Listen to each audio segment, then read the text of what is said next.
ये लगता है कि मैं लास्ट डेट पे सर का मैराथन सुन के जाऊंगा और दूसरे दिन सर ही आके एग्जाम में लिख लेंगे, वो नहीं होने वाला। ऐसे बहुत सारे बच्चे आपको मिलेंगे जो only only depends on the they don't read from book itself, they don't study from book itself, they study only from the video. सिर्फ उनको यूट्यूब पे दिखता है, यूट्यूब पे सर बोल रहे हैं, मैं सुन लेता हूं, एग्जाम में जाके पास हो जाऊंगा, नहीं हो पाता। बहुत कम लोग होते हैं उसमें से, नो डाउट हो भी सकते हैं, बट मैं बताऊं मैंने ये ट्रेंड देखा है।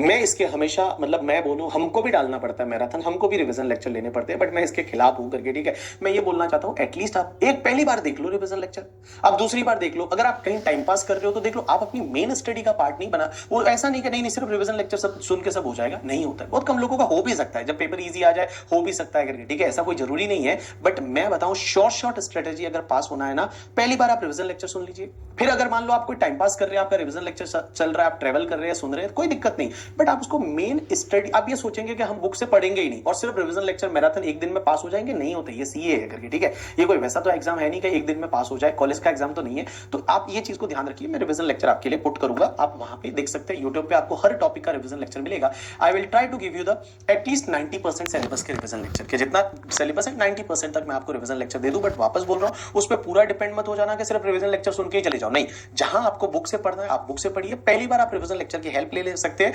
जिससे कि आपकी चीजें रिकॉल हो जाए, ठीक है। जहां रिकॉल की जरूरत होती है वहां पे आप रिवीजन लेक्चर की हेल्प लीजिए। तो ये आपका प्लान है, इस प्लान को आपको जो है वो अच्छे से फॉलो करना है करके, ठीक है। इसको आपको अच्छे से फॉलो करना है। आप टारगेट रखिए 100 दिन में 3 बार रिवीजन हो जाना चाहिए। उसके बाद आपके पास जितने भी दिन बचे हैं उसमें वापस आप ट्राई करिए 1-2 दिन में सब्जेक्ट को उठाने का या फिर उससे रिलेटेड टेस्ट पेपर देने का, वो आप ट्राई करेंगे। रिवीजन करते टाइम एक चीज ध्यान रखिए, जब भी आप रिवाइज कर रहे हैं एग्जॉस्टिव रिवीजन करिए। और 3 बार जब आप रिवाइज करोगे ना, और चौथी बार एग्जाम से एक दिन पहले 4 बार रिवाइज करोगे ना, आपको पेज नंबर तक याद होने लग जाएगा। आपको ये चीजें याद होने लग जाएगी, अच्छा इस पार्ट में ये लिखा हुआ है, इस बुक में इस पेज पे ये लिखा हुआ है, इस पेज पे ये लिखा हुआ है, ऐसा सब आपको याद होने लगेगा जब आप तीसरे रिवीजन तक पहुंचोगे। और मैं बताऊं भाई ये जरूरी है करके, ठीक है, ऐसा करना ही पड़ेगा, एफर्ट तो देना पड़ेगा, मेहनत तो करनी पड़ेगी। देखो इस दुनिया में सक्सेस किसको नहीं चाहिए, इस दुनिया में जो सक्सेस है वो सक्सेस किसको नहीं चाहिए करके, ठीक है, हर किसी को चाहिए। कौन है ऐसा चाहेगा कि नहीं मैं सीए बनना नहीं चाहता, हर कोई बनना चाहता है। जब सीए फाइनल तक आया तो हर कोई बनना चाहता है, बट तो भी पास होने वाले लोग तो 10% ही रहते हैं, 15% ही रहते हैं। उन 15% में कुछ तो कुछ अलग है ना, जो शायद 85% में नहीं है। अगर सब अच्छे से पढ़े तो शायद रिजल्ट 30% भी हो जाए, 40% भी हो जाए। बट लाइफ में सीरियसनेस होती है, आपकी सीरियस कितने हो, कितने घंटे दिन में पढ़ना चाहिए, ये भी एक पर्सन लोग क्वेश्चन पूछते हैं। आपकी जितनी मर्जी हो उतने घंटे पढ़िए, बट इफेक्टिवली 10 घंटे जो है, मेरे को ये लगता है जब आपकी स्टडी लीव है एटलीस्ट आपको 10 घंटे तो पढ़ना चाहिए। 10 घंटे अगर आप ढंग से पढ़ते हो तो भैया इफेक्टिवली स्टडी में उसको बोल सकता हूं। 10 घंटे इफेक्टिव स्टडी आपकी होनी चाहिए विदाउट मोबाइल फोन। आजकल नया ट्रेंड आया है भाई साहब, यूट्यूब पे एक लाइव लेके और एक दूसरे के साथ में पढ़ रहे हैं, एक लड़की और एक लड़का दोनों आपस में जो है वो क्या करते हैं, दोनों वीडियो कॉल करते हैं, वो वहां पढ़ रही है वो यहाँ पढ़ रहा है, बोला हम एक दूसरे को कंपनी दे रहे हैं करके, ठीक है। भाई साहब कौन सी कंपनी दे रहे हो मेरे को तो नहीं समझ रहा। और मैं बताऊं ना, देखो पास होना है ना तो आपको मेहनत तो करनी पड़ेगी, प्रोसेस पे ध्यान देना पड़ेगा। मैं कल परसों भी एक एमएसडी का इंटरव्यू सुन रहा था, I am big fan of the Mahendra Singh Dhoni, तो मैं उसका एक इंटरव्यू सुन रहा था, उसमें उसने बोला कि लाइक देखो कभी भी आपको है ना रिजल्ट जो है वो मिलेगा या नहीं मिलेगा वो आपके हाथ में इतना नहीं है, बट आपके हाथ में है प्रोसेस, कि what is the process and this is your process. आप जो मेहनत करोगे 3-4 महीने, this is your process, what will be the result ना, that you can not like, आप रिजल्ट पॉजिटिव आए नेगेटिव आए वो अलग बात है, लेकिन आप जो प्रोसेस जो कर रहे हो, जो आपकी प्रोसेस है, उस प्रोसेस को आपने क्या ढंग से फॉलो किया है या नहीं।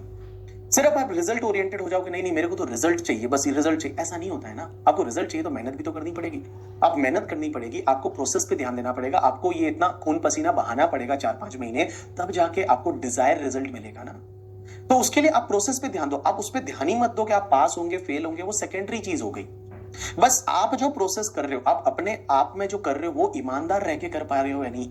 अगर आप ईमानदार नहीं हो, अपने साथ में आप ऑनेस्ट नहीं हो, अपने काम के साथ में आप ऑनेस्ट नहीं हो, आप चीजें नहीं कर पाओगे। आपको अपने काम के साथ में तो ऑनेस्ट रहना पड़ेगा ना, आपको अपने काम के साथ में जो आपको काम है, और आपका काम देखो, मेरा काम है पढ़ाना, जिस आपका काम है पढ़ना, तो आप उसके साथ तो ऑनेस्ट रहोगे ना। अगर उसके साथ ऑनेस्ट नहीं रहोगे ना तो चीजें फिर नहीं होगी आपके हिसाब से। आपके हिसाब से चीजें तभी हो सकती है जब आप चीजों के साथ ऑनेस्ट रहो, आप अपना 100% दो।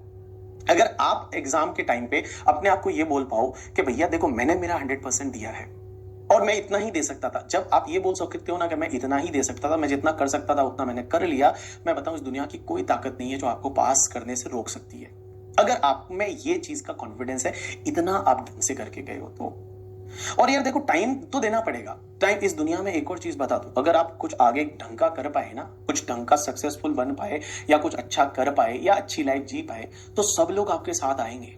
ठीक है, सब लोग आपको बोलेंगे, क्रेडिट लेने के लिए हम भी आ जाएंगे। अगर तुम्हारी रैंक आती है, जब ऑल इंडिया रैंक 1 आती है, मैं भी बोलता हूँ मेरा स्टूडेंट था, लेकिन वो उसकी मेहनत है यार, वो मेरा मेरा रोल उसमें सिर्फ 5% है। 95% इज योर हार्ड वर्क, आपकी मेहनत है। बट जो फेल होता है, मैं तो नहीं बोलता कि मेरा स्टूडेंट था फेल हो गया। तो इस दुनिया की रूल है, जीतने वाले के साथ हर कोई रहता है। जब आप हार जाते हो, आपके साथ कोई नहीं रहता, आप अकेले